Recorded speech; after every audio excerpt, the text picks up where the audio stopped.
Yo, what up, good people? Welcome back to another segment of Millennials vs. the World.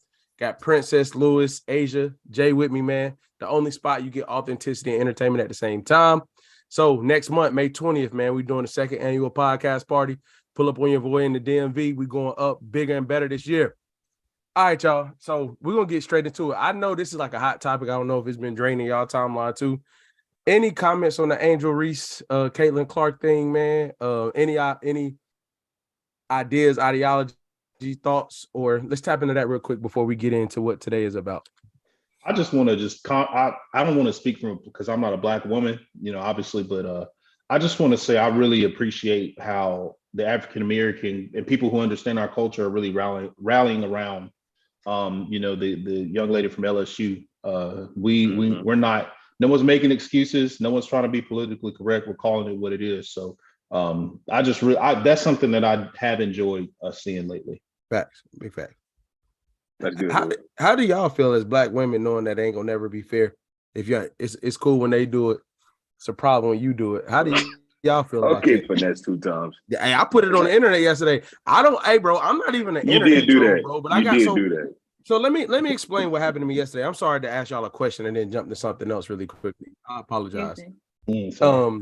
So what actually happened to me was, have y'all ever been in a situation where like you could tell somebody forgets you follow them or forgets that you're a follower of them on Facebook and they say some super wild OD stuff? You're like, that's interesting. And then you see a whole conversation around, swearing is not, racially charged, So I had to go put my 2 cents on the internet, and I don't never do that. It's just like, if it wasn't 48 hours ago, I would have probably let it go. But like, we in the same weekend now for that to happen, and then it'd be an issue later. But to the ladies on the panel, how does it feel to be a Black woman knowing that you're going to forever get judged from a different lens based off, I'm going to say history, I guess? If y'all do have an opinion on it. I'll just say it's exhausting. Mm-hmm. I don't even want to give it too much energy, but it's exhausting. But it's one of those things where we know that it's going to happen. So I just keep on living my life and shining, and just being the best that I can be, because at this point, like, it's inevitable, and it's really nothing that I can do to change it, because it's just going to continue to happen. But it literally is exhausting. You see it a lot in corporate America. God bless y'all. That was the exact word that I was going to use, though. I was the whole time, I'm like, it's exhausting. Yeah. And I think it's because it's like, we know that there's literally, just by us existing, it's like, it's going to happen. It's like, I'm not going to wake up tomorrow and not be a Black woman. You know what I mean? Right. Just like, it's exhausting because like, there's nothing I can do to change the perception that people have and all that stuff. But that's one thing that I did. I also really liked how, the young lady from LSU, for her, it was like y'all been saying this stuff all season. Like, y'all keep saying it. It's not like, at the end of the day, it's very clear. She was doing the same thing not too long ago. You know what I mean? Like, in the same game. And so for her, it was like, I'm gonna just keep doing me, because y'all gonna keep talking anyway. So I was just like, yep, that's right. Facts. What's up, Brittany? How you doing? Hey y'all. Sorry I'm late. No, all good. No, you good. So I'm gonna start a little spicy today, man. This is not for me. This is off the internet. I did not do this. So y'all remember Iyanla from Iyanla Fix My Life? Oh yeah. So like, I watched the Breakfast Club interview like last week or the week before or whatever. And she was stating that women don't know how to be feminine anymore. They lost their divine femininity. I just wanted to get you all's you ladies' thoughts on that. Go ahead. I didn't Jay. say it, huh? You said what? I told Jay to go. You said you. Hey, I purposely muted myself. You go ahead. No, I want to know what y'all mean. I don't want no smoke. She literally said women don't know how to be women anymore. They don't know how to move like women, talk like women. They're losing their divine femininity. And I just want to know if you all feel that way, and whichever side of the fence y'all fall on when she's on that. You know what I'm saying? You missed the part that she said we're basically like men in skirts. Who said this? Y'all been saying said that. She said, but let me hold on because Wow. she did say all that, right? Mm-hmm. But the thing is that I didn't think that she was entirely wrong. Okay. Because if you listen to because to be fair, I watched the whole interview, but if you didn't see the whole interview, you just saw those clips, it would be like, whoa, what? But in the context of what she was saying, she was really just talking about how as Black women, you know, like we've been through so much, we had to be hard. Like literally she was talking about even in slavery, she's like, you know, like as Black women were getting, you know, like sexually assaulted, you know what I'm saying? But that's something that they were living through. But then they couldn't really mourn the death of their fathers, their sons that were literally getting killed, you know, like that they had to see and watch. So it was her whole premise was like, women have been raising women and men, but women specifically are like having to be hard. And because of that, there has been a loss of femininity, which I do agree with. I think I've been having more conversations actually within the past week of other women just being like, man, I don't want to be hard anymore. I want to end them like this. I don't want to have to be like this, but I don't know how to not be like this because I've always been like this. And even for me, I'm like, I was having this conversation literally last week and I was like, dang, my mom was like this. My grandmother was like this. I even called my dad actually. I was like, Dad, did mom ever show you like she had a soft spot for you? Like, did she actually ever show you that? He was like, you know who was crazy? She never did. I knew she did, but she never actually showed it, you know? And it had something to do with, you know, just being gentle, you know, and having like being feminine. And I think that's a part of what Ayala was talking about. So I didn't entirely disagree with her message of what she was saying. Okay. Princess, Brittany, do you all have a thought on that? I think in that context, like now hearing it makes a lot of sense. I think I've said this before when women feel subjected to wear their strength as a badge of honor, right? Like we got to hold strength up to this on this high horse because we just quote unquote have to do it. So to Asia's point, it's almost like, what choice do we have?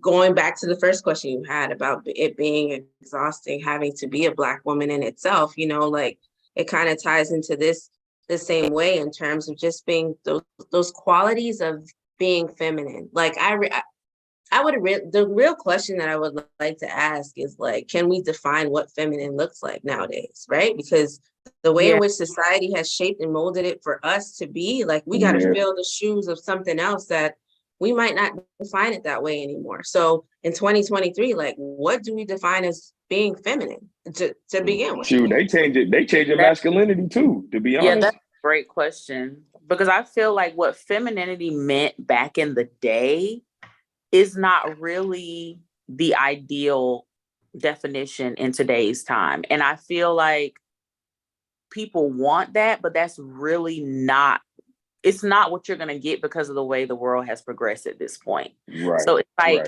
at what medium or balance can we get where you can say, oh, okay, she's being feminine, you know, like there's a little bit of a struggle there. But whenever you asked your dad that question about like, was mom ever like soft with you or gentle with you? And he's like, no, I knew, you know, but like, not really. That was just like, wow. To me, I'm very like soft and gentle with who I want to be soft and gentle with. So like for me, that was just like, dang, but it's really is some women out here that's not like, there's always that wall up. There's always that shell. So it's like, what does it take to break that barrier down? Sometimes it's not enough just for somebody to be your man to break down that barrier. It's just literally, I'm just all the time. And like, for me, being a Black woman is already exhausting. So I can't be all the time. Like, I can't do it. Like, please come around me and let me relax and take all this off. Like, I can't. How much proving do you think that would take from him for you to feel like you can do that? I think we talked about it a couple of weeks ago. I think maybe Lewis was speaking on it or something. It was like, I have to be able to trust you. Mm-hmm. Trust very you intelligent. that I can take that. Hey, Lewis, man. Hey, why are we starting up early today? You know what? You about to put her What back we in her on today, masculine, bro? bro. She was being feminine for a I didn't know second. y'all Right. could. I didn't know y'all could hear Now me. here you This go is making what her happens when masculine, Lewis bro. is on time, you know, because You know he what I'm usually show up saying? late. He on time today. Oh, Get shot him. fired. He on the call. Get him. This is on time Lewis right here. My For bad. real. I didn't know y'all could hear. I didn't know y'all heard what I was saying. I was thinking. Oh, it's cool. okay. But yeah, All right. I think it comes down to trust. All right. You Hey, have to be able to trust that individual. okay. I agree with that. For some reason. Yo, I bet you do. hey, Jay, I man. bet Hey, you Jay, do. hey, Like, get your hey, man, yo. Get this your man, man. I'm telling you, I don't know what he had a great day at work, bro. He must have a promotion. Hey, I do want to say something. Oh yeah, go ahead, brother. So, first to go to the first point about Black women in the corporate America space, I agree. You guys have to assimilate more in order to even have a chance. So that's something that I witnessed, and I try to be cognizant of.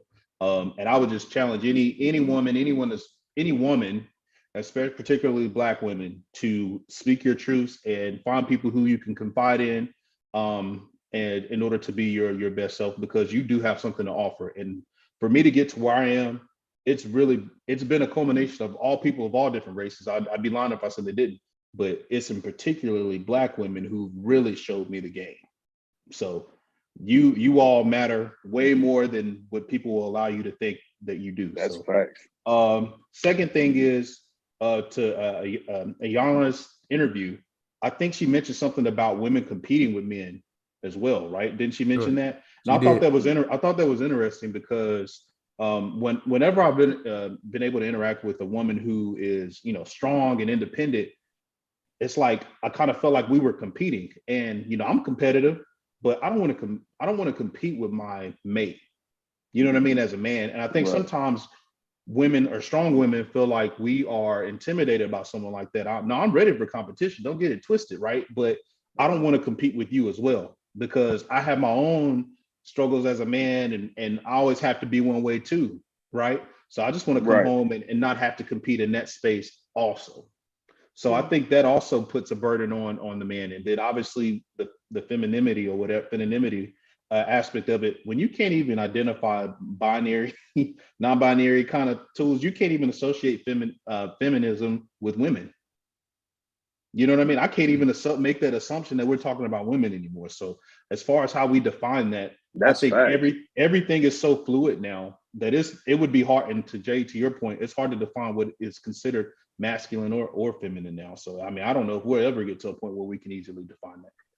So I agree with everything you said, brother. That was so well spoken. I just feel like when she said divine, it was kind of like that. So I don't know if you can naturally take it away. You know what I mean? Like there's certain things that, men possess and women possess from birth, whatever the case may be. You know what I mean? Mm-hmm. I just, when I heard all y'all talk, I think what I'm thinking about, bro, I think it's the hardest time, and not trying to put the ball in our court, but I'm realizing like that's what makes it such a struggle for men now. Like the balance act of how.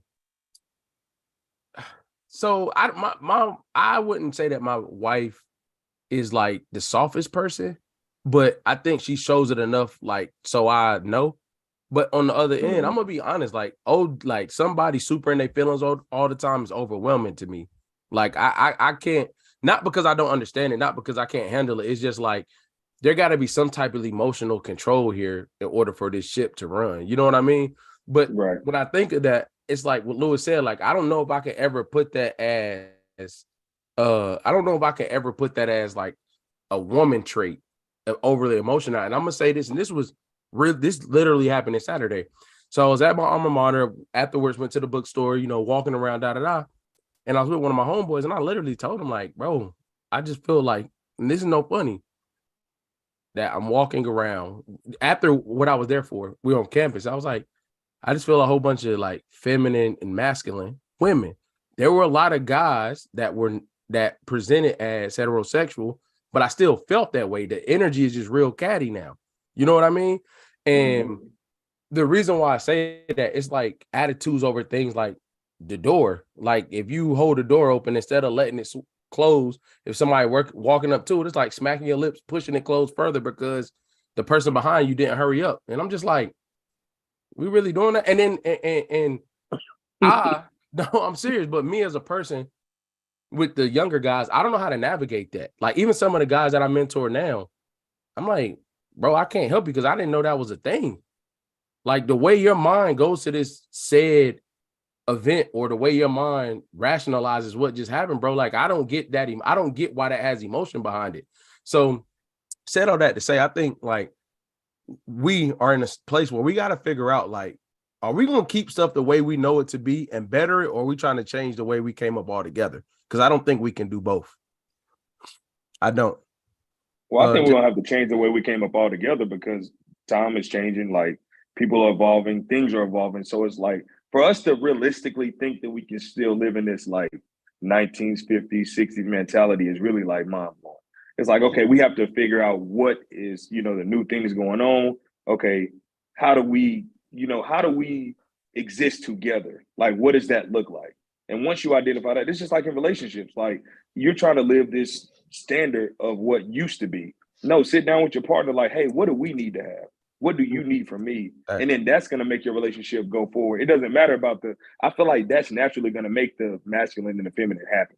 Because I think naturally women want to be soft if they feel protected, if they feel provided for, if they feel like they're around the right man, like they naturally become soft. They ain't even trying to do it. It's just like, oh, okay, that's my boo. He got me. They start talking, all soft and stuff. But if they feel like that it's a certain area that man is lacking, then they might have to be like, okay, let me go ahead and step it up a little bit because I don't feel protected in this area.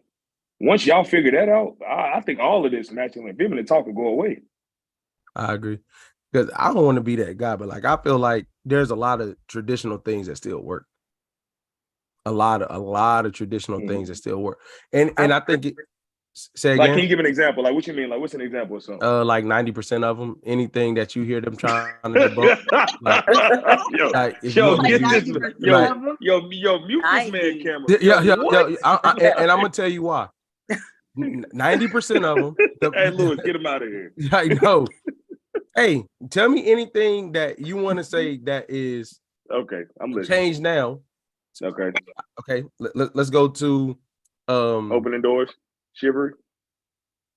Bro, that's so far from dead. That is so far from dead, and there's no woman that would not like. You said it's dead. I said it's so far from dead. Oh, far from dead. Okay. It's far from dead. If you look at gender roles, right? Like, I'm not saying that everybody, like women are meant to be in the kitchen, right?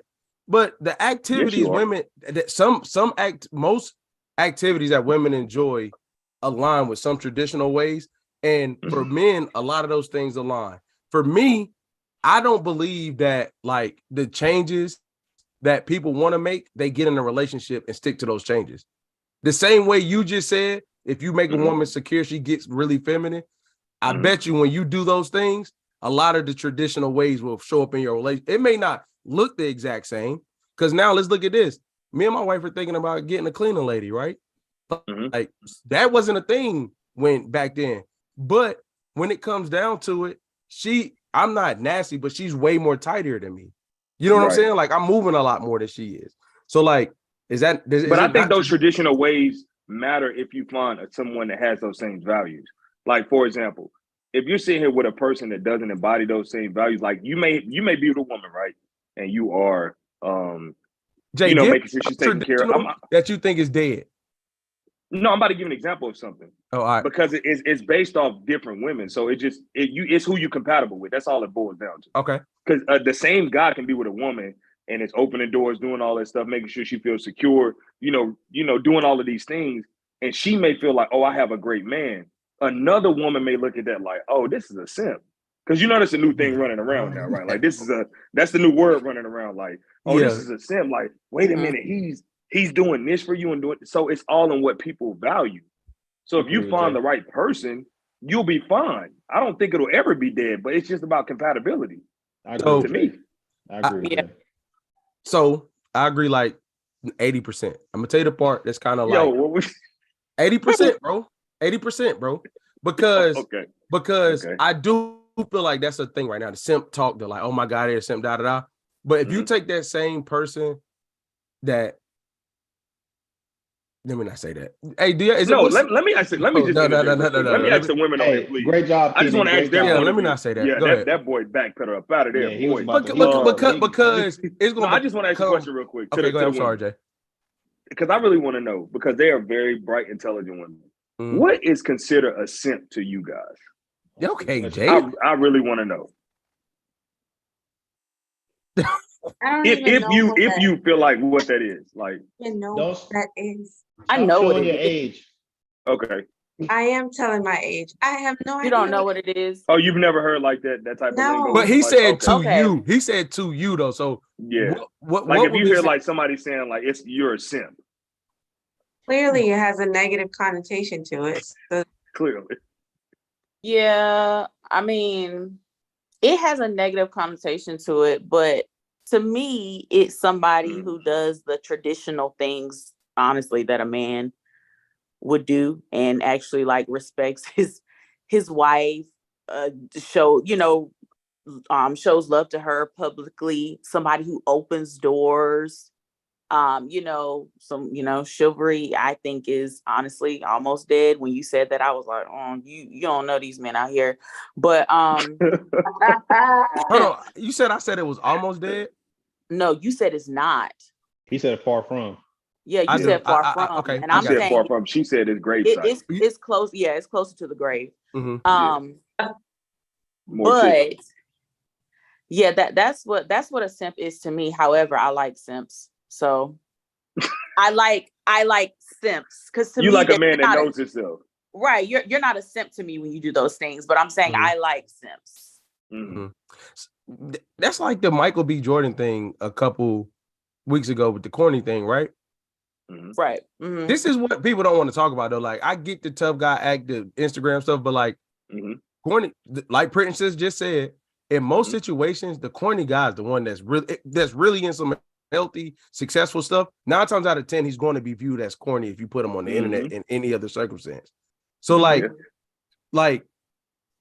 the comment said though, did you see what she said though? She said he's corny because like he doesn't have an edge to him. He seems like he's a person that knows where his birth certificate is. Was her direct comment. I said, wait a minute. What? She said he seems too responsible for her life. What? This is a real comment. Yeah, it was. You didn't see it? I didn't see that. I saw it. Yeah, she really said that. And Asia, what about you? I understood what she meant. Come on, Princess. No, I'm just saying. I when she said is that because because you don't know what your birth certificate is, or like you like, you know what I'm saying? What is that about? You like a man with a little edge to him? Yeah, that's basically what she's saying. It was just a funny way of saying it, but like still, that was wild to say. Like, let me preface. Can I backtrack for a second? Too responsible. I gotta backtrack for a second because I realized this too of our last episode.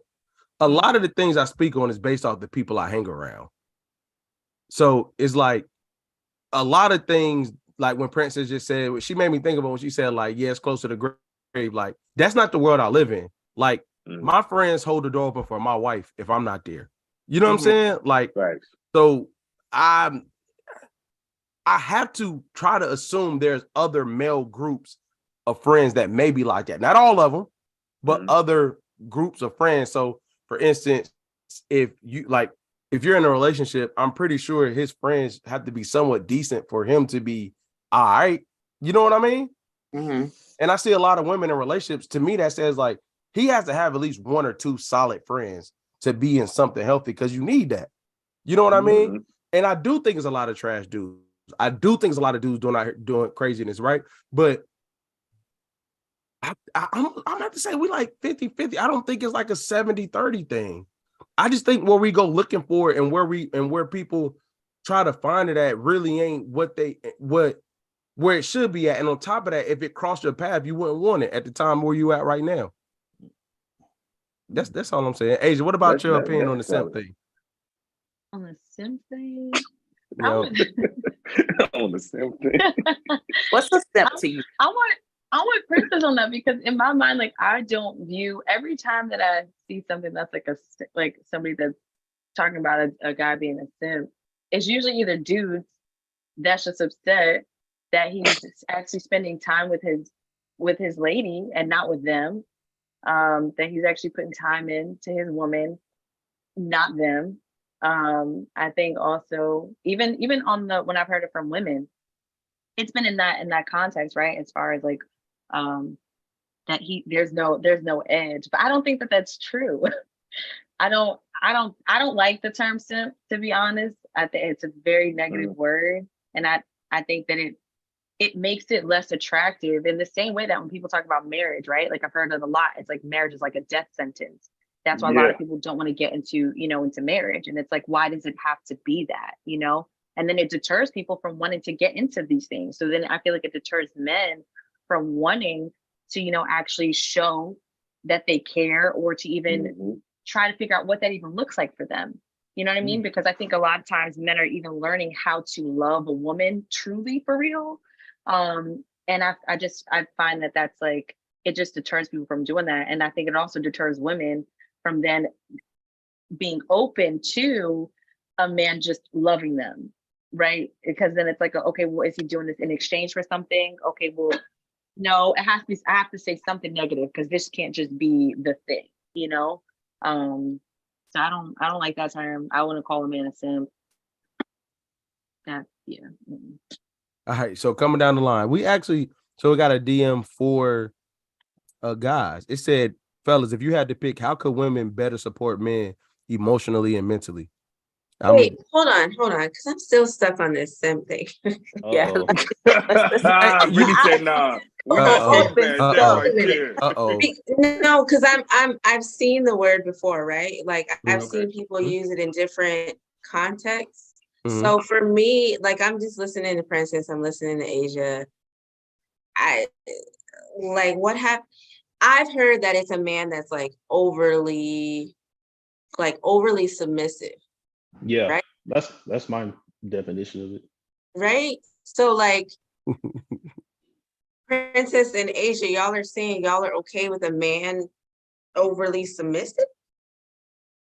That's not really how it's. Yeah, that word is a bit aggressive. Yeah, I think that's an aggressive word. I'm just gonna go with the prime example in our today's society is Russell Wilson. Russell Wilson, I knew she Everybody, my boy out there. Russell is a cornball. Russell is a simp.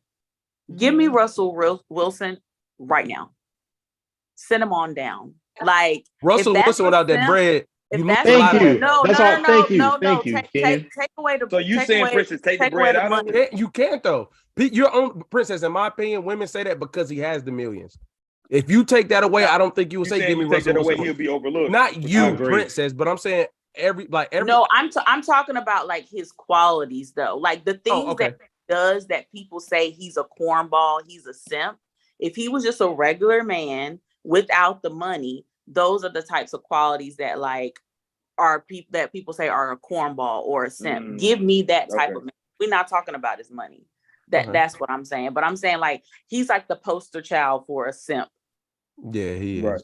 But this has nothing to do with like his personality, because I'm gonna just be real. Like, I guess I don't really know how to use the word because I'm not out in these streets. But like, I'm not out in these streets.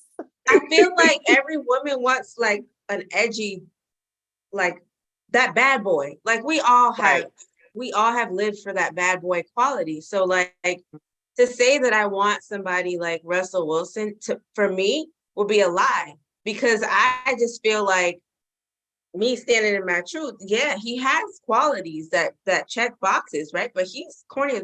Like his personality is.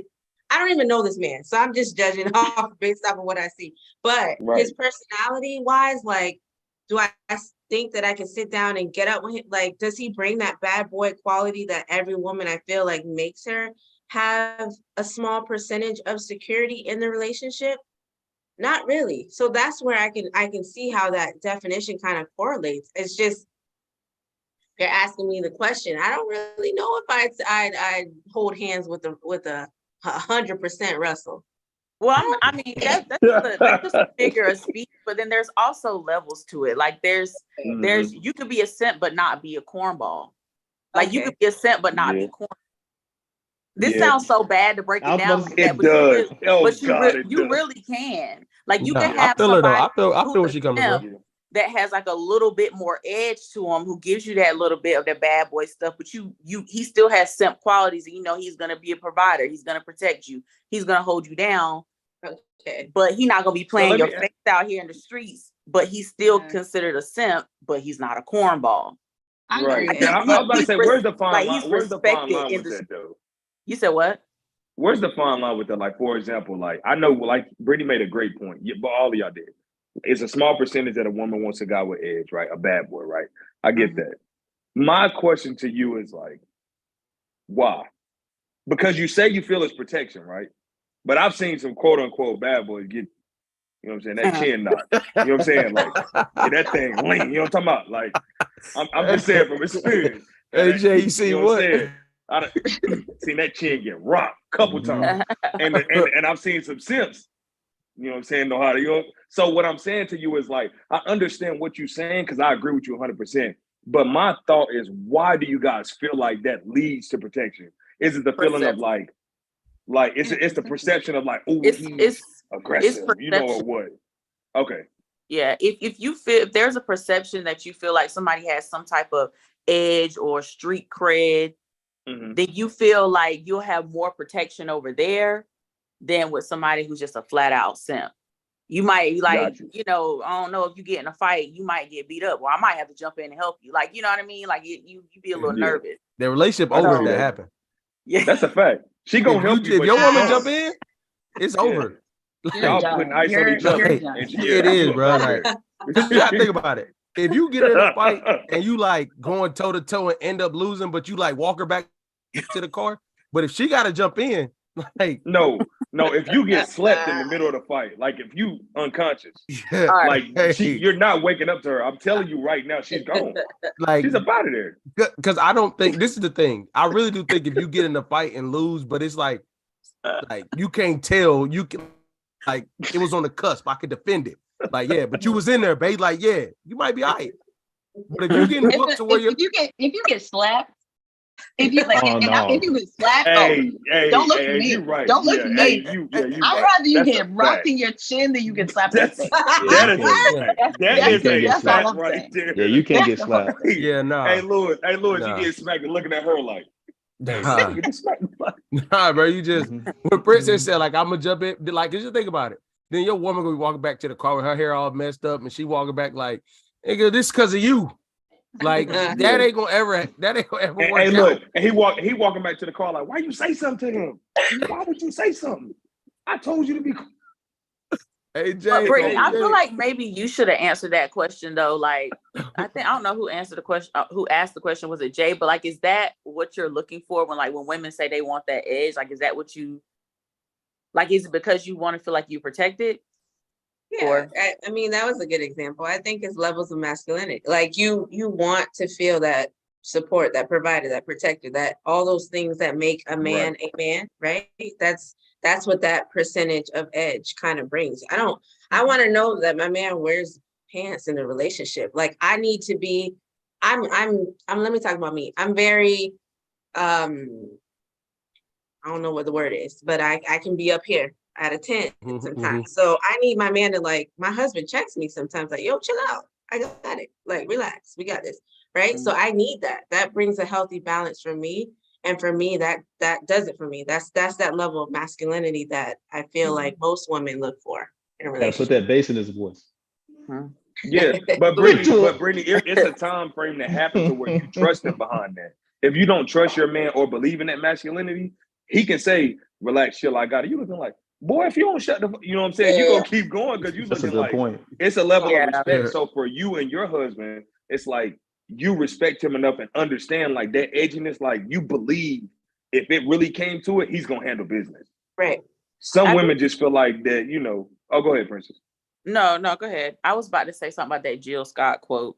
That's basically like how it is. Like that quote where she's like, if you can't tell me what to do, then you can't tell me what to do. But if you can tell me what to do, she says, if you can't tell me what to do, then you can't tell me what to do. But if you can tell me what to do, then you can tell me what to do. And that's basically what it is. Like I have to have somebody. If you can tell me what to do, we good. Because a little bit similar to Brittany, like, if I feel like you can't like reel me back in, I'm on go. Right. Like, so y'all just up here admitting y'all some like firecrackers. if you can't say, I don't want to say tell me to shut up, but you know what I mean? Like if you can't tell me to shut up and I believe like, oh, I might need to shut my mouth. So y'all if with I that, feel like so, I need to keep talking, then like, so y'all Like with that that. domestic. what? Wait a minute. That went all the way left. You know what? Hey. Next question. What did the DM So y'all say with that today? domestic over there? Huh? No, I appreciate the that's honesty. not what Hey, either she one of us said, said. "Ooh, I need to be quiet." Nah, I feel it though. Yeah. My wife the same way. Anybody know my wife a firecracker. But I also think it comes in. So this is another part of it. Like after a certain age, you shouldn't be in too many fights. No way. Just saying. Right. But my wife a firecracker. I think it come down to like Jace used the word compatibility. I like that too, because I think that's a catch-22, yo. Like a woman that's a firecracker and wants somebody to jump up there with them, but knowing some fuses can't be unfused is also a trick bag. Like, I gotta try to bring you down. If I say the right thing and try to bring you down, I'm gonna turn you up a little bit more too. Like it's a trick bag, you know what I'm saying? But I really do think that edge with Russell Wilson, this is what I would say to that, and then I'll jump back to this point. You don't make it that far as a professional athlete without having that dog in you, though. To me, personally, like most Right. former athletes have that edge, that ego, that dog. You don't, so I don't think it looks like what we're used to it looking like, but you don't make it that far without having that competitive, like, oh no, you know what I'm saying? That's a great facts. point. That's a great point. And to the protection piece now, I think it's more so a man needs to be emotionally intelligent enough to know how to talk you down rather than be rah-rah.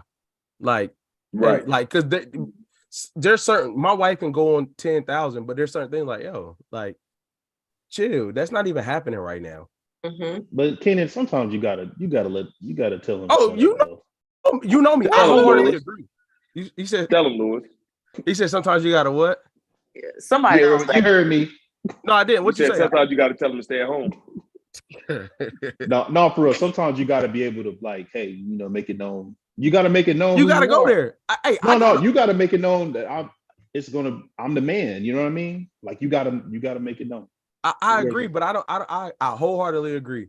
You do that in the first 3-4 years, and after a while, once that's established, you don't got to do that no more. But that's established through experiences and trust, though. If your woman, agree. And I'm telling you right now, what we value like a woman, like not reassuring, but it's like making us feel respected, right? Yep. Like if you feel respected as a man, you are on top of the world, right? Mm-hmm. If a woman feels like she cannot respect you, I don't care what you say or do, what you look like, what you bring to it doesn't matter. In her eyes, it's like, if I can do this to you, then that means any nigga. Oh shit, my bad. Any person out here. Well, I got into it. Yeah, I've been holding that word back all night. So yeah, my bad. That means any person out here can do this to you. So that's how she views you. So it's like if I can sit here and tell you to do this and you just run, it's like, oh, anybody can do this to you. Yeah. Even though it's like, it's kind of a trick bag because it's like, I'm allowing you to do this because I love you and I admire you, as a person. So I do certain things for you that I wouldn't do for anybody else. But it's a thin line with that because if a woman feel that, you might, if she feel like she can, she gonna start ice skating. So I'm gonna say that now. I agree. I literally, I was in last week. She gonna be ice skate. Yeah, she gonna be gliding on you. I'm telling you. So I was in the debate last week. I said every now and again, like to Lewis's point, you got to come home and start something. And I got dogged out when I said that in front. It was me, two other guys and 3 women, right? I was like, yeah, you got to come home. If you are nice by nature and you let people walk over you, you got to come home and start something every now and again. Like it ain't got to be much wrong. You got to go off the edge because to Lewis's point, she do got to think like, oh, do I want to, like, she got to know you can go there, right? But what I'm saying, after a point, your husband or whoever you committed to learns you to the point where it don't have to always be that, or it's not going to be in that fashion anymore. Mm-hmm. You know what I'm saying? That's like if you make whoever makes the decision, who's ever the lead on certain decisions, the person that comes to that person knows what that person's not going to go for based off how they responded in the past or something before. You know what I mean? Like, Yeah. but that's trick bag. That's trick bag. I'm telling you, because my wife a firecracker. That's trick bag stuff right there. Mess around, put her in a place, and you get put in your place on that couch for about 3 days. Oh my God. You don't put her place, and then you get put in yours. Like, You in there yeah, sleeping with the kids. yeah. But that's like, I crazy. like a man that could to bring me back, but don't talk to me like that though. Like, Yeah. what? I agree. But one thing I do want to say too, just because, you know, we're live and people are going to be hearing this, to y'all's point though, about like, you know, sometimes you got to come home and start something. It doesn't necessarily need to be with your woman. So for instance, for sure. even if you Mhm. take a business call or Mhm. something goes wrong and it's like, babe, nah, let me handle it. She just needs to see you in a Yeah, for different sure. space. Like it doesn't have That's to be true. directed towards Yeah. her. So don't come home because if she thinks everything's cool and everything's been going great and she's been Mhm. working on herself and trying to be soft and feminine, all that stuff, and then you come home and start something, you're gonna send her off a cliff. Yeah. You just are. I didn't say start So- something. I just said, you know, you gotta. Yeah. That was a So- good No, Lewis that was with that Keenan. domestic. No, that was Lewis that with was Keenan domestic. telling people in the comments to go home and Yeah. start stuff with their Yeah, spouse. I'm not gonna do I that. heard I'm it, not and gonna do do that. I just And I'm standing on it. You're like, when everything is going good, go home and interrupt your marriage. just Minute- just make a minute 40. business transaction on the phone. You know, Minute call 40. it Wells When Fargo. your life say when your wife go home and say I miss you, you be like, I don't care. That's cool. Nah. I'm starting. I Lewis, like Lewis, that hey, example. Lewis with that domestic too, man. That's what Lewis said when he say let Whoa, somebody know what, he- Lou? Lewis, you with that domestic, man. ain't with the domestic, but I mean, for real, every now and then I put my foot down. You know, we gotta Oh. remember who we are. Yeah. I agree with Ada. Like, I feel like if we both working from home and I listen to you all day get bullied on corporate calls, like, you know what I mean? Like stuff like that. Like, you ain't gonna step up, put a little bass in your voice and tell them like, man. Yo, y'all like, wow, bro. you know what I mean? Like, Oh, handle Ooh. handle it. I'm gonna tell you what, Actually, my if that's the sim, I don't want to. that's bad. Right. Like, if that, like, no, if that's a simp, I don't want that, because you I need to don't be able want to that. stand up for yourself and not just physically. Yeah. Like, speak up for yourself. Handle your business. Like, So Princess, he can't be like, I don't like the way you're talking to me. Can you please talk to me in a different way? He can't. No. Get off that phone and boy. He can't Hey, look, diffuse he can't be a Democrat. That's when you say something to her and she like, hey, don't try to get hard with me. Chad was just on the phone. Like, boy, you gonna catch it. Hey Jay, you done been talked to like that before? Crazy as hell. I ain't never been talked to Hey, like dog. that. Hey, you know Jay don't play. Nah. Hey, Lewis, come on Hey now. Jay, that sound like I'm gonna experience, tell that bro. man. Hey, I'm gonna He tell got that you. man. Hey, that's cool.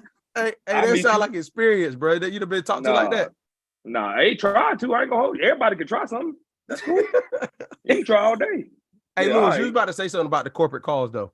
No, I'm just saying I think my leash is shorter there than it is at home. That's a dog eat dog world. It got to be there, bro.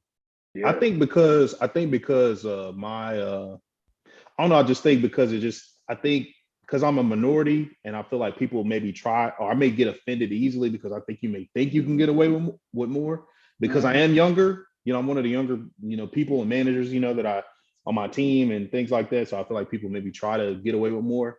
And I feel like I'm a bit more edgier and a bit more stern or assertive than probably what's necessary. But I just have to. I learned a long time ago from a Black woman, teach people how to treat you. Yeah, agree with you. So I make it known that I'm not the one to cross the line with, And you do that in front of your wife? What? Oh, Lewis spicy, like man. Y'all You get to talk lay like back. that, Lewis like, on your spicy, work calls Princess. and You got to stuff like see that him. in front of your wife. Yeah. Oh, She's okay. like, who are you talking to, Lewis? Who are you? Were you talking to so and so like that? I'm like, hell yeah, I was talking to so and so like that. You like that, Hey, baby? next thing you know, you're getting draws hit upside your head. You like that? Meet She me in the like, room "Come in here 10 real minutes, quick." girl. Hey, I'm telling you. Hey, like where that towel go? Boy, I'm telling you, boy. Hey, y'all let Hell Lewis yeah. do you like? Hey, Lewis Said, spicy. Hey, Lewis spice level go up quick, boy. I'm telling you. Hey, look, you be asking women, what's your turn on? Ooh, corporate calls. When he be talking spicy to them, it's over with, boy. Oh, yeah. Oh God. Yeah. Oh man. And Lewis be done hung up the phone and start yelling to nobody. And I don't want to hear it no more. Coming out of the room. I You was hear that, talking babe? about Boss Babe. You hear that, babe? Yeah. I was talking to him. But no, the transition is something Jay said. So the questions we were asking was, Oh God. how could women better support men emotionally and mentally? So it was a general question. So I said it generally how it was asked. So I guess if you all, Jay, Lewis, or myself, felt what's one thing you see a lot of or feel a lot of that could probably help somebody when it comes from what you want your woman to do to support you mentally or emotionally?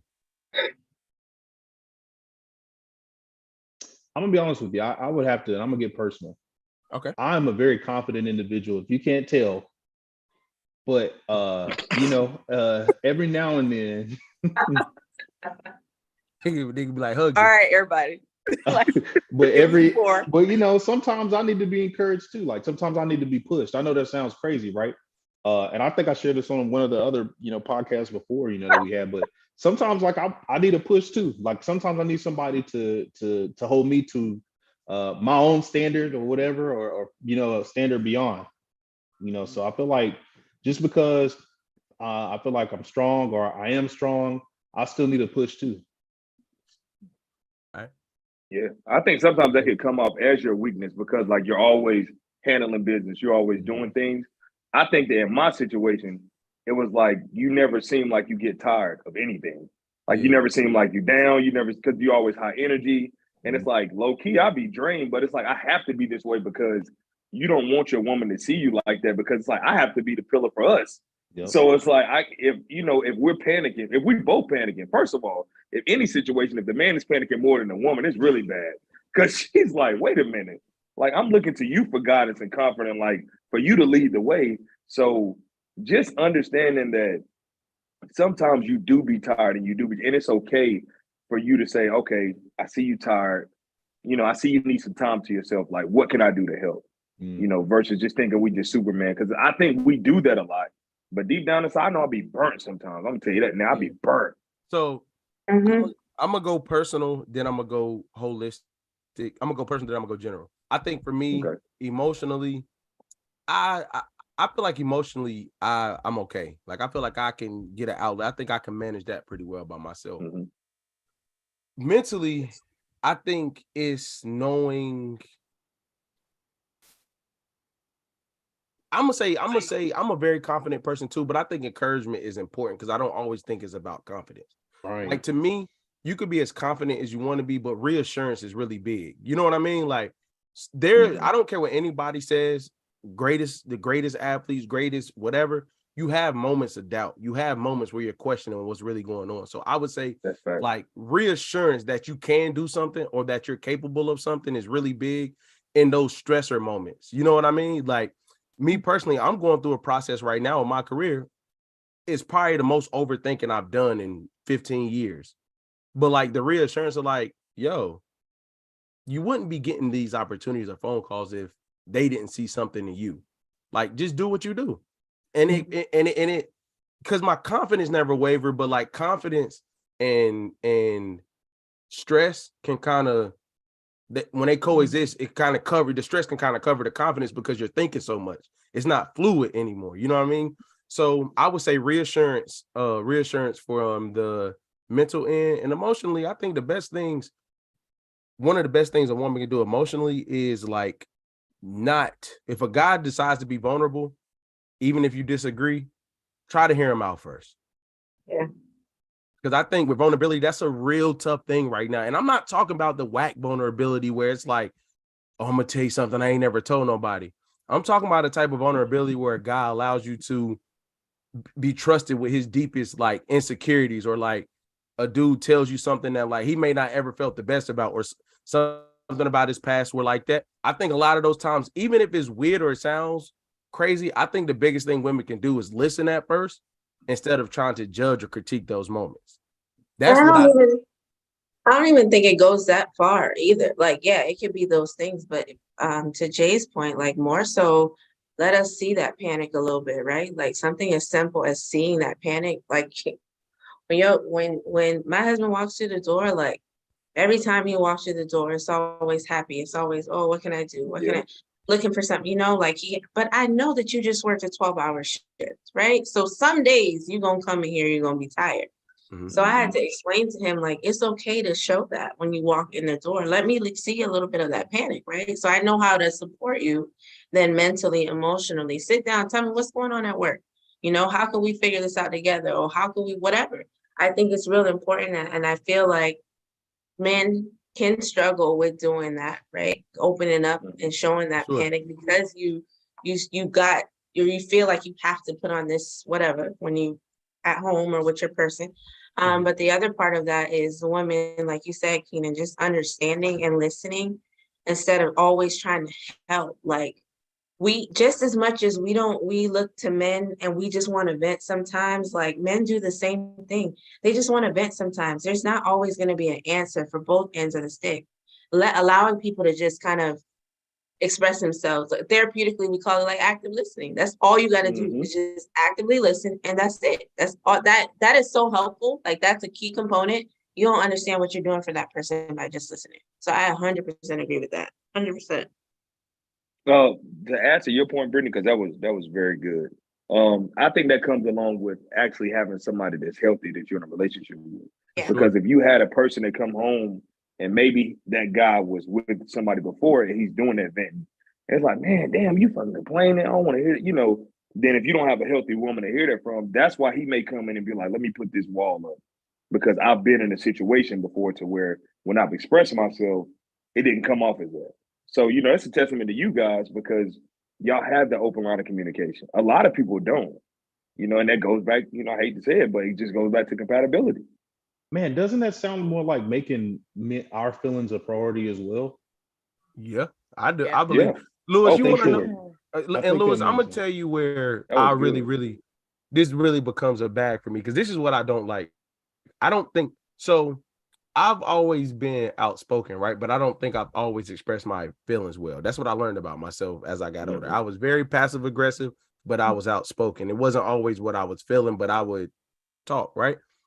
The biggest issue that can happen between a man and a woman is if a man is experimenting by expressing his true feelings to you, that first reaction is going to control a lot of the next reactions to whatever he says. That's true. It's going to control him. And I realized this is me personally. I would say a whole bunch of stuff because I was tiptoeing around how I was really feeling because I felt weak to say what I was really feeling. And then I would hold her accountable of how she was reacting to what I was saying. But I ain't gonna say I was gaslighting, but I wasn't giving her the real feeling. She knew it, but she wasn't saying that. So it would piss her off more that I thought I was smart enough to give her this BS. And she really know, like, that's not it. And I'm like, that's why I don't say nothing to you, da-da-da. But in reality, I wasn't really saying what I was really feeling because I was really scared to be, not scared of her reaction, but like, again, I will say the hardest part of vulnerability is somebody that can control, that somebody that can affect your emotions, have complete control to do that if they wanted to. It's not telling somebody a secret. It's when you really trust this person and they know your buttons. They know what can trigger you. They know all these things. That's the biggest part of vulnerability, and they don't do it. So to get to that space, it's hard when you've never, I don't even think we've been taught not to do it. We just never been taught how to. Like, I wasn't told, like, don't say how you feel coming up. But nobody never was just like, let's sit down and rap. So you know what I mean? Like, it wasn't like somebody was telling me not to do it, but nobody sat down and was like, what's going on with you today? You and your feelings, what's happening? Like, even, you know what I mean? So the prioritizing a man's feelings, this is going to be bad. Y'all forgive me, ladies. Make sure you pin this one. But go ahead. I will.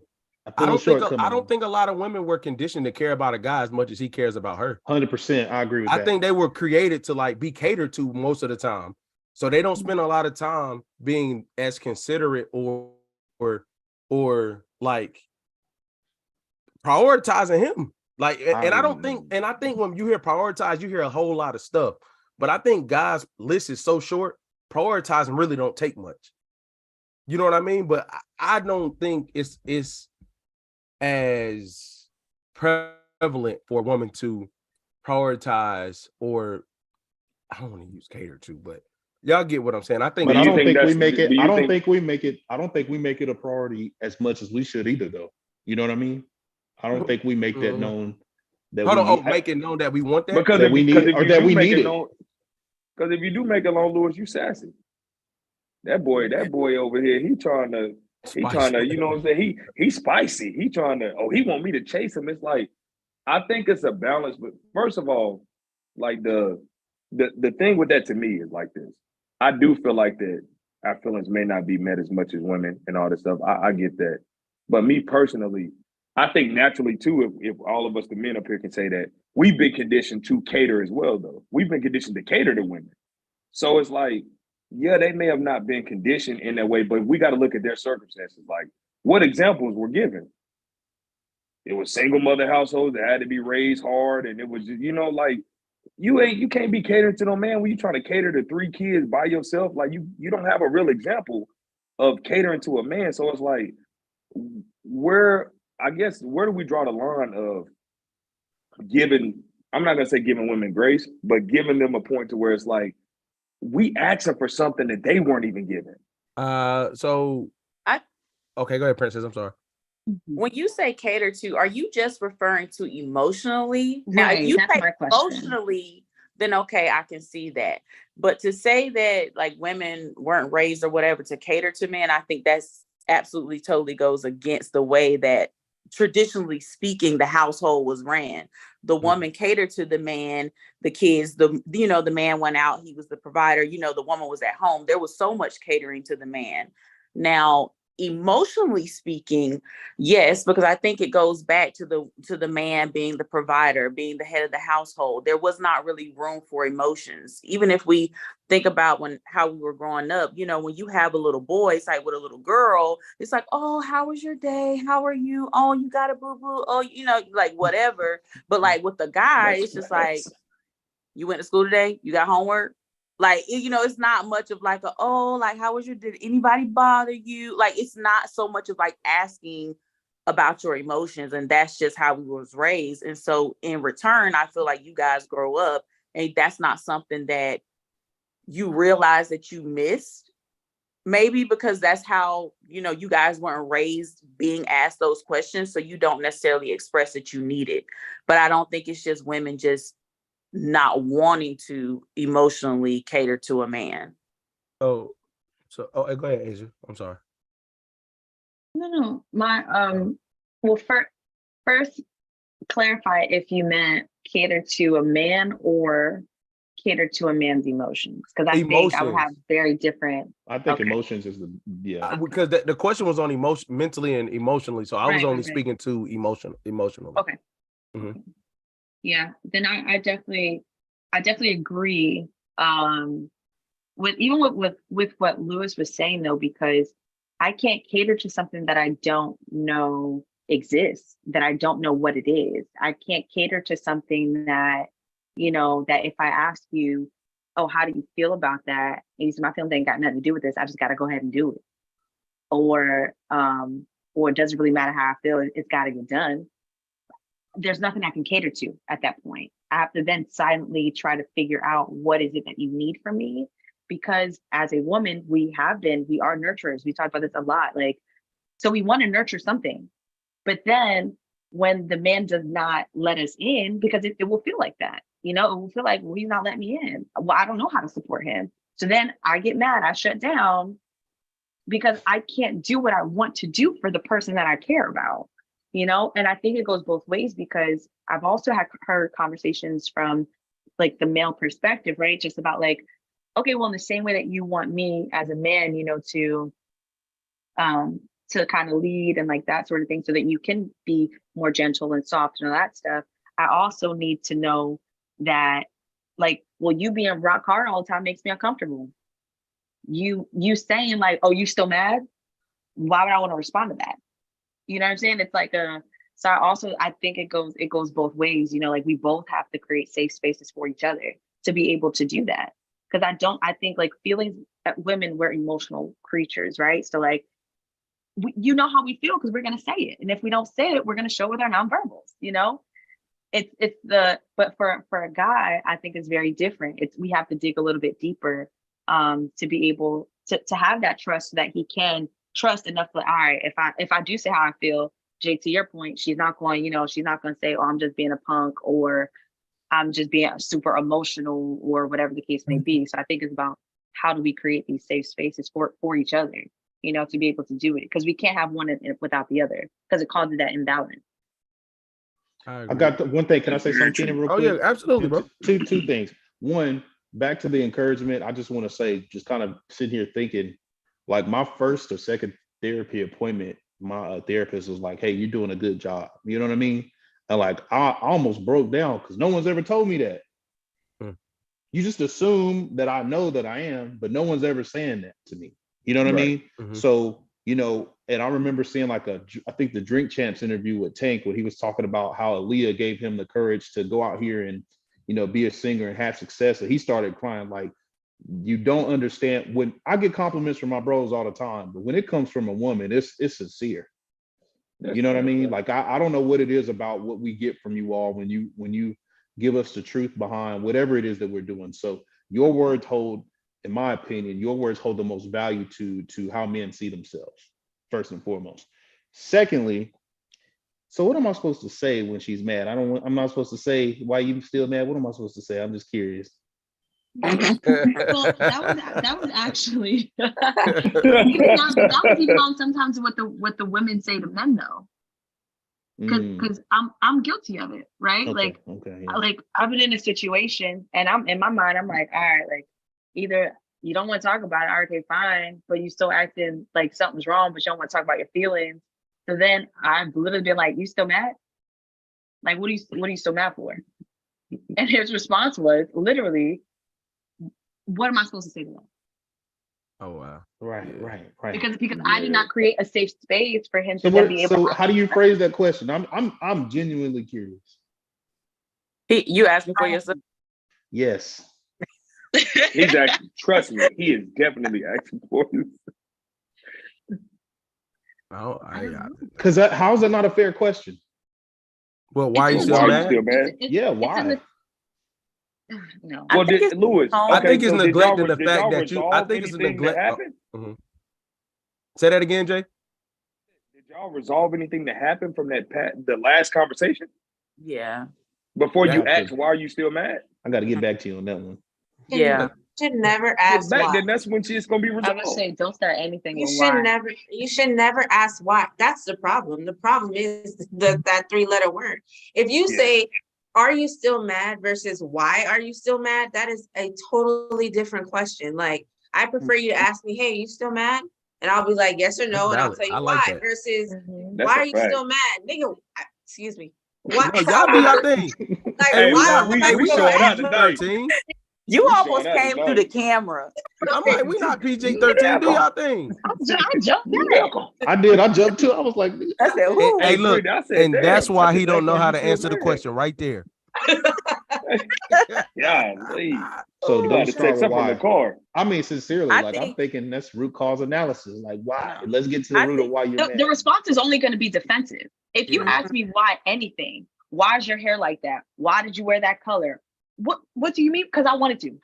Because I felt like it. Like I'm automatically going to come back being defensive. Yeah, I'm not gonna lie. Yeah. I agree with that. Starting out with why is like real life. Yeah. Then just sit down and say, hey, listen, what's going on with the conversation? Like, you just sit down and ask them. Don't ask them why, clearly. But sit down and just say, listen, where did things go wrong? Let's sit here and talk about it. Why did you feel this way about certain things? So what offended you in this situation? But you can ask questions like, what offended you in that situation? Just you can don't ask say those why. questions. Because Jay, I feel like if you ask, I'm sorry, Keenan. No, go ahead. I feel like if you ask why, that means like if we had a prior conversation, you weren't listening the first time. So if you asking me why, that means, okay, so yesterday when we talked about this, you ain't hear nothing that was said. Boy. I think that's why is the major issue. So it's better to say, are you? Because if you ask me why, I'm probably gonna go off. Yeah, why? I'm not gonna lie. Princess, why would you go off though? Yo, y'all trolling tonight, bro. Hey, you know what? Hey, that's good information though. What y'all just said is great information. See, my thing is this. I think what Jay said to me, the why's messed up, Lewis, because if it's unresolved, it's like, because I do believe, like, after me and my wife, we got into it and we resolved it, I feel like I can say, like, now, why did that happen like that? I feel like I could say that after it's resolved. I feel like when it's still, we still on some blood and crip and it's real static in the house, you can't really, like, we can't come like that. In a You know gang what I mean? Hey, you know what I mean? See, when you say the blood and crip, that means it's on Niggas in site. the trenches. As soon as you come up the stairs, hey, you know what I'm saying? That's what it means. That's what it means. Hey, look, y'all been there, but the backtrack all the way to, like, the woman thing with the catering to emotions. This is my thought on it. I'm gonna speak on how we were taught to date and tradition. Typically, millennials, I'm going to use, our women like to be chased. We like to hunt. That's just the way we were taught, right? In that strategy of dating, a man, when you're always on go pursuing, I don't think that teaches you to be out about your feelings, because you're constantly trying to figure out how to continuously entertain her, how to continuously keep her interested. So you're not really thinking about yourself that much in that regard. And my older brother taught me something really a long time ago. You're gonna start how you gonna finish how you start.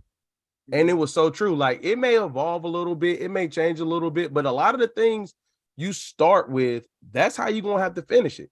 You know what I mean? So, like, if you're chasing, you have to sprinkle in the, like, emotional parts of it in order to get that. To the tradition thing, men were providers. They come home. We cared about one thing: sex. That's traditionally way back when, right? I feel like the real static became when men grew and the need wasn't only physical anymore. Like, the physical, it didn't stop at physical need anymore. Now I need the emotional support. And I'm gonna be real. I have knowingly felt like if I was to come unload my day, I will overwhelm my wife. Like, if I come and really unload about everything I'm feeling, because the one thing women may not think that happens all the time, you all are in everything that we do thought-wise. And every decision we make, we think about you all. That's how does it affect her? How does it affect this? And 79.76% of the time, we don't feel like that's the same way on the other side. If y'all do, so it's very frustrating if we are like, everything, nah, she ain't going for that. Let me put that to zero. Boom. And then it's like, I'm thinking like that, and then I come home and feel like I can't get that same, like, consideration as far as feelings go. And all I do is make decisions based off what's best for us. Every decision. Every single one. Every decision. To the car drop. I mean, every decision. Because we talked about this before. Like, if a dude came home, walk heavy, like, Lewis. Hey, no, man, that's true, man. I can't. I'm keen to step all over my toes. That's true. Like, and then if we came home, if we come home and, like, dump, like, this is the thing. I'm sorry. Bro, go ahead. Go ahead, release, bro. Go ahead. Women typically think they know everything that's going on, and they don't. Especially if you're in a relationship. Preach. So a lot of the times, if you feel like you know everything that's going on and it's not true, and then we come home with something that is not what you had in your mind, it's not going to be a level of openness to it, because in your mind you thought you knew everything that was going on. So when this scenario ain't panning out the way you saw it because you believed that you knew what was going on and it's nothing like that, that's where a lot of miscommunication, I'm gonna say, because the lack of openness to what's actually happening, because women know their men, don't get me wrong, but if I'm not as open as you say I am, there's no way for you to know everything. But still, it's treated like I know what's going on, like I know what he about to do, I know what he about to say, I know what you want. And then a guy unloads, not in a disrespectful way, just literally like, you know what, I gotta get this out. It's not going, you know what I'm saying? It's not going to turn into something I feel like is productive, because I feel like it can be overwhelming. And please correct me if I'm wrong, ladies.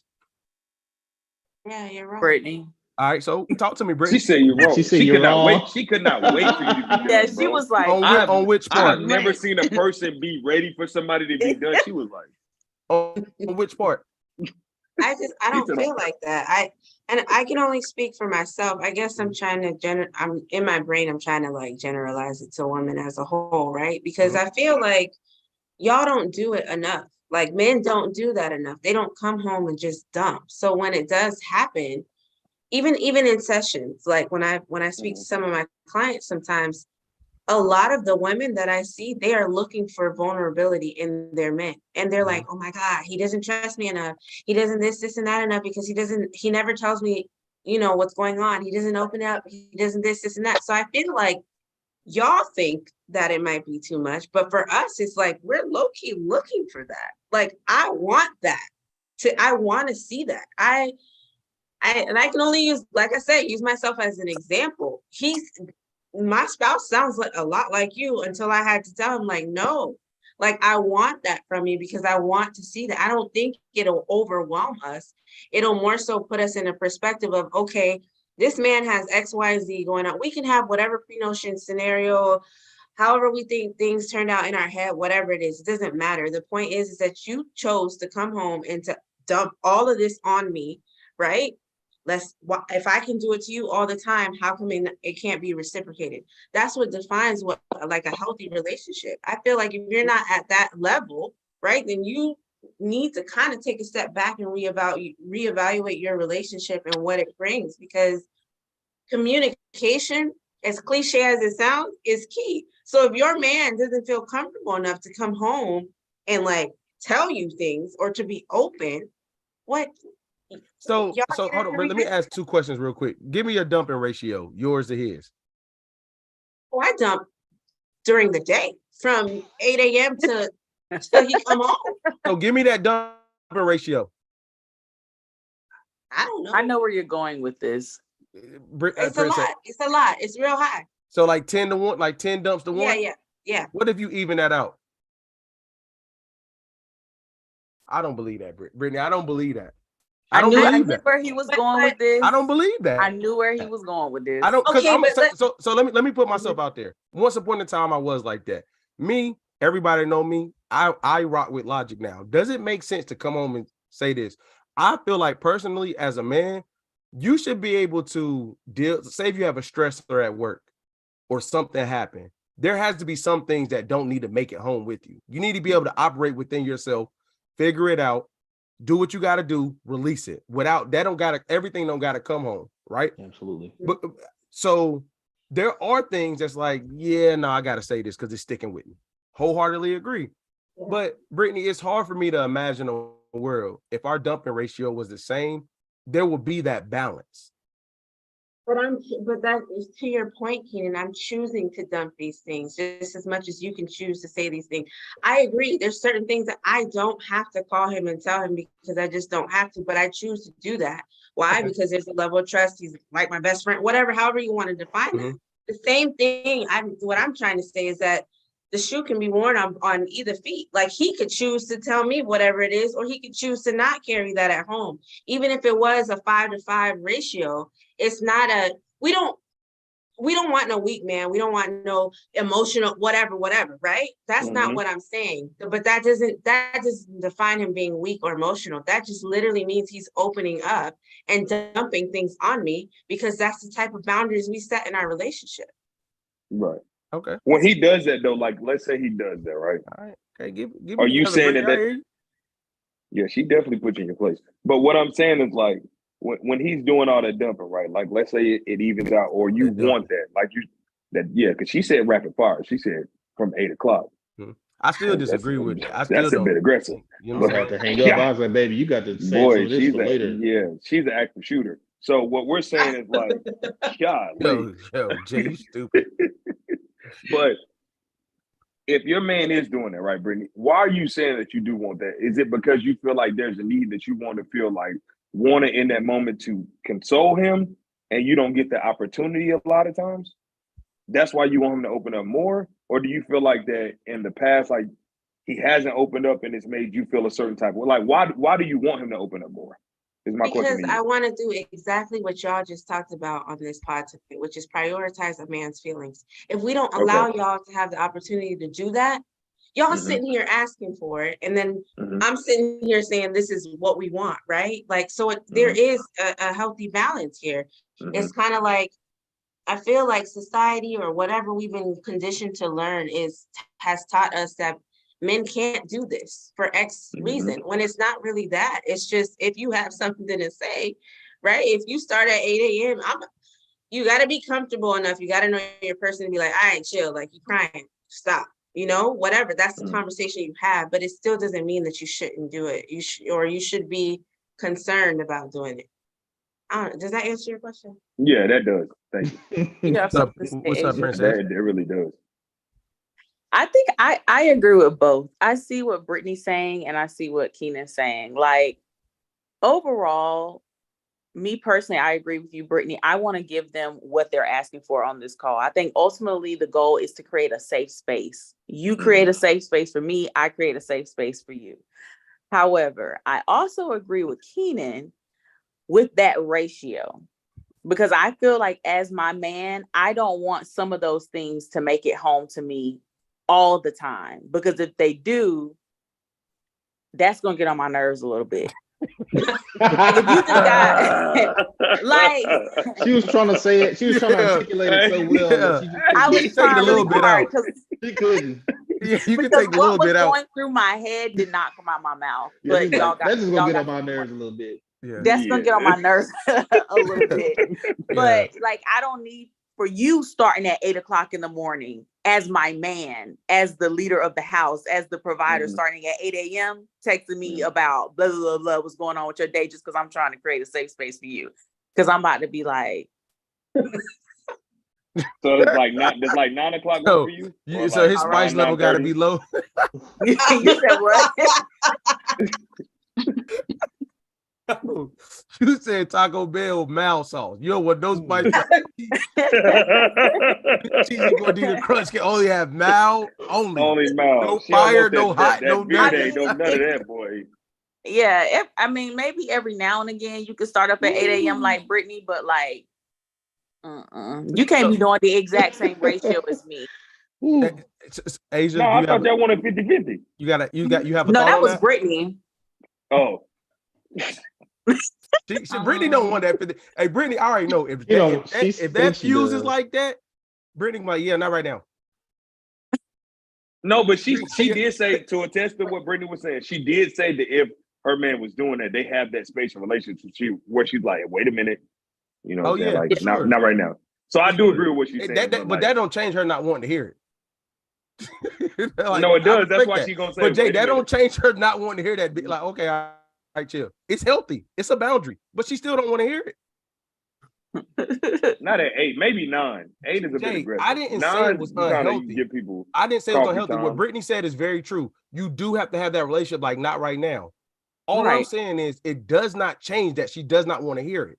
Yeah, you can't be rapid fire, and I'm rapid fire. Like, so this is the thing, and this is Asia. Did you have a thought? Because I don't want to transition without you getting to speak on that.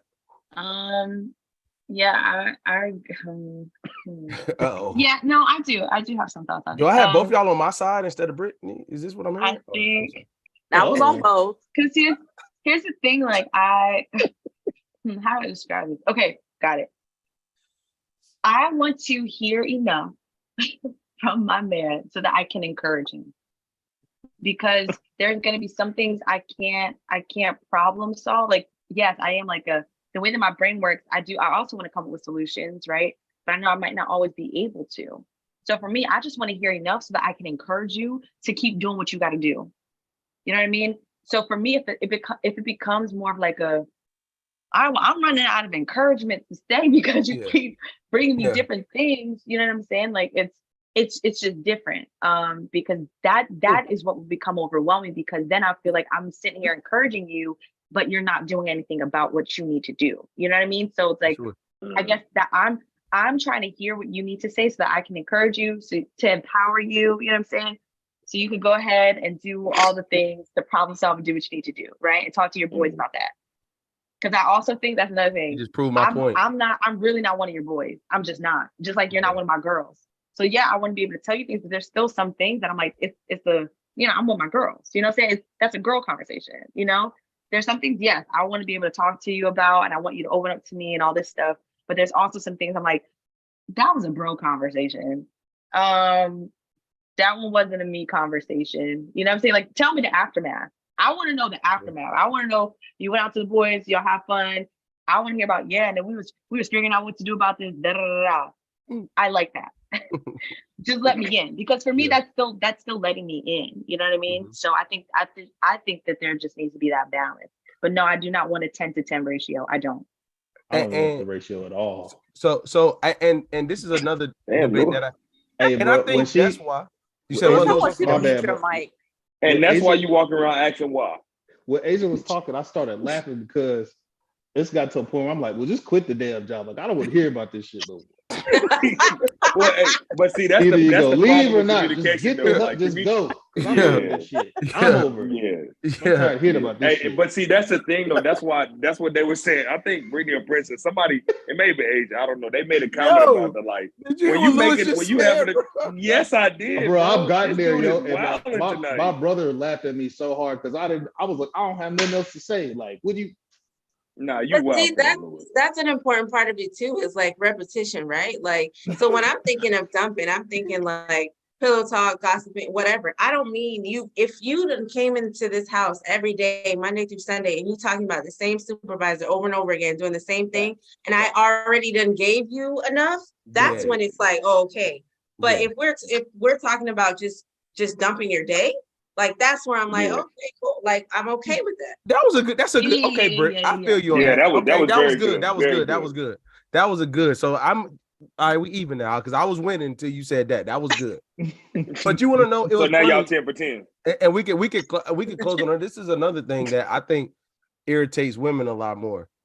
This is when us men, when it comes to feelings and not sharing, we talk to our bros a lot about those same feelings that they think we can't articulate, and we articulate them perfectly. And I don't think it's always a safe space. I just think when you have really good friends, that's why I was saying, like, when we were speaking at the very beginning and Princess was saying, like, chivalry is, like, close to the grave and, like, there's a lot of bad men out here, which I wholeheartedly agree with. It comes down to circles, right? Like, there are times where I could talk to my bros, like, yo, like, for real, bro, I need you to serve this paperwork up, bro. I'm just in my feelings. We talk all this, and then when you get off, you just like, oh yeah, bro, I was just hot, like, you know, because you gotta have relationships where you can vent real quick. I hate when people act like they don't say crazy stuff when they get mad. You do. The goal is to know who you can say that crazy stuff to, where it's not judged. It's like you're going to do that. You know what I'm saying? So like, for instance, like, like, no, we talk to our bros because they're, again, that's a part of some stuff not making it home. My rule is if it bothers me past 48 hours, I'm gonna say something. But typically you don't get there. Like, and I don't think women, they talk to their girls a lot, but I don't know if they get as vulnerable with their girls as dudes get with their friends. I don't think so. I think they talk a lot. I don't think they share a lot. Bro, that girl code just kicked in. They ain't say nothing. No. They like, I don't agree with that. Yeah, I don't either. You feel like that y'all get like, okay. I mean, they would know. I mean, Brittany, if we beefing tonight, we beefing tonight. Blood and no. We can, if you want to say it, say it. Like, we beefing tonight, we beefing. Yeah. I feel like, I mean, women talk to their friends just like you're a woman, right? So you can relate and understand things without me even. I can call Asia, I can call Princess right now and say just one word or one phrase, and they can understand where I'm coming from. Versus if I'm calling a male best friend, whatever, I have to explain myself. It's the same with y'all. Like you can go talk to your woman friends, your wife, whatever, about certain things, but she won't understand it the same way as if you called each other and just kind of talked about it. So I do feel like there are levels of we might share more. We might be even more of in a vulnerable space. I definitely agree with that. I feel like maybe not for your circle, but I feel like as a majority of men, there are not enough safe spaces, period. It doesn't matter whether it's with your woman or within your collective friend group. I feel like men suppress their feelings as a whole, or they don't feel safe enough to be vulnerable with their woman or with each other. So it's great if you have that healthy bond with your friends, but I feel like the majority of men do not have that great brotherhood where they can actually let down their guard and say, this is what I'm struggling with, this is what I'm going through, and kind of chop it up with somebody. Yeah. So but women, we just talk. Like, we got our tight group, and like we gonna say what we got to say, spill the tea, encourage each other, and then girl code, you ain't gonna talk about it again if you solid. Okay, you shut me up on that, because what you made me think about is I think a lot of my close friends that makes it that way. First of all, it's hard to make adult friends later on. So I really take my hat off to you, Brittany and Asia, the way y'all linked up, connected, been cool. That doesn't happen often. That's a fact. So like a lot of my close friend Princess, to your point, I guess we met each other when we ain't really have nothing. And we was just out here. So like now that we have stuff, that egotistical part don't really exist. You know what I'm saying? Because like we done like been together for years. Like, you know what I'm saying? So yeah. But I do, just to kind of like, if I was to see my wife's friend, and I'm not trying to keep bringing it back to mine specifically. I just think if most women was a fly on the wall when her guy was talking to his bros, she would be in way more shock than he would if he saw her if he heard her fly on the wall talking to her girls. Because I think dudes really do open up to each other in a way that, like, I don't think it's free flowing. It's not like hey, bro, like, hey, man. He'll be like, nah, bro, let me tell you this shit right here. Well, Kenny, maybe because we see women, maybe we just see their vulnerability more than they see ours. Touche. Mm-hmm. I think that's more of what it is. I think that's why it's not surprising because you, like, to your point, you said, women, y'all talk, and it's true, we do. You know, and we talk about all of the things. There's some things about some of my girlfriends. I'm like, girl, I know that one I didn't actually want to know. You know what I mean? Like we really do talk about a lot of things, you know, but I can say that also, to your point though, like in my situation, like my boyfriend, he works in a barbershop, right? So like he's surrounded by men all day, every day. Yeah. Sometimes he'll come back and he'll talk. I'm like, y'all was talking about what? And he was doing what in the chair? You know what I'm saying? And it is true. Like I do get shocked. Like, oh, y'all really went in deep. Oh, y'all was really holding him accountable. Yeah. And then and then I find myself be like, wait, did he come back in the chair this week? You know what I'm saying? And because I realize like it's true, but I think it's very like a barbershop is one of those spaces, right? Like to Prince's point, there's not that many barbershop type places where men are then actually being able to just talk and also hold each other accountable and wild out and have those disagreements, and then by the end of the cut, they're good again. You know what I mean? Like there's not that many spaces like that for men. Mm-hmm. Okay. I that shut me up a little bit. I'm not gonna lie. It shut me up a little bit. I'm not gonna lie. So I know we're gonna say to close up. We got one more good one, and then we out of here. Who do you model your relationship after? Princess after Russell Wilson, but go ahead, y'all. So I guess it could be who you currently do it, or who you would model it after. Nobody. Was it always like that?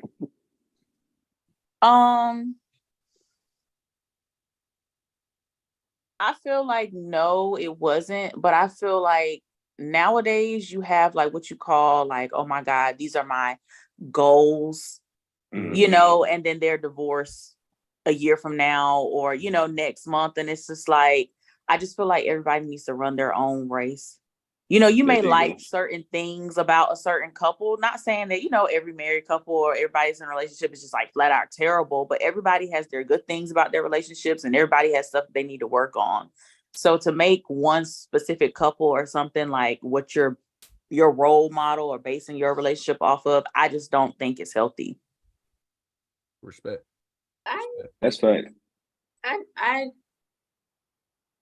All I can think about is my parents, to be honest. But do you actually model your like after your parents? Yeah. And so, and I say that because before Mike and I got married, when we sat through counseling, like I had to really understand his perspective, and his upbringing was different than mine. Because I really modeled my relationship or my relationships, even my boyfriends, after my parents. My parents were married for 41 years. So for me, I just feel like it was always solid. Like I watched how they move, I watched how they do certain things. But for him, you know, he was raised differently. His parents were separated, whatever. And he's looking at me like, nah, we don't do that, because I didn't see that in my house. So, even now, like certain things that I do, I even watch him and how he speaks to my dad sometimes, and my dad may give him a little pointer or two, not necessarily saying that we're doing exactly what they're doing, but they're doing something, right? So it's, for me, I'm fortunate enough, I thank God that I'm fortunate enough to kind of have that. Because like Princess said, if we looking at celebrities and all this other stuff out here, like it's a lot of it is fictitious. Marriage and relationships are way more than just walking down the aisle and just kind of hee hee ha ha at night. It's real. Right. It's real. So to have some boundaries set in place, or some examples that you can go by, or whatever, it's convenient. It's fortunate enough, but you do, to Princess's point, you do have to kind of set your own road and pace at the same time. So it's give and take for me. Asia, Jay, Lewis. I don't, yeah, I can't say that I modeled it after any couple or anything like that. I have ideas, right, about like what was good in my childhood, thinking about my parents, right? But like my parents are divorced after 25 years of marriage. So for me to kind of see like I can't say, oh yeah, 25 years, it was so good, that's 25 years. I'm like, why did y'all stay like this for 20 of them? You know what I mean? Like for me, it's like, whoa. Facts. You know? Did you find that to be the case, if you don't mind me asking? For you, for her? What that, like for me, as far as like why? No, so when you say why did you stay, was the ratio of quote unquote good to bad that lopsided to make you ask that, or just because it was 25 years and then a divorce? For me, I definitely do not think that my parents should have been married for 25 years. Got you. But because I was older, I understood that they were ignoring certain things for the sake of me and my brother. Got you. And not realizing that it was still impacting us. So they thought that it was actually helping us, but for us, it was not helping. It was actually very destructive. So when it finally happened, it was like, well, duh. Like, like y'all should have been did that. You know what I mean? That's real. And so and to be honest, I'll even speak on that for a second, because I think what that does, it's actually damaging sometimes, because the kids will then see my parents. You now have burst this bubble of like, oh my gosh, okay, so when I'm in a bad situation, I don't communicate, I just assume this or that, or like in the case, like with my parents specifically, there was like this image, right, that they were like trying to uphold. And it was actually when I was like well, if y'all really just looked at me and, you know what I'm saying, like me and my brother, for us, it was more like it was more damaging to see them stay.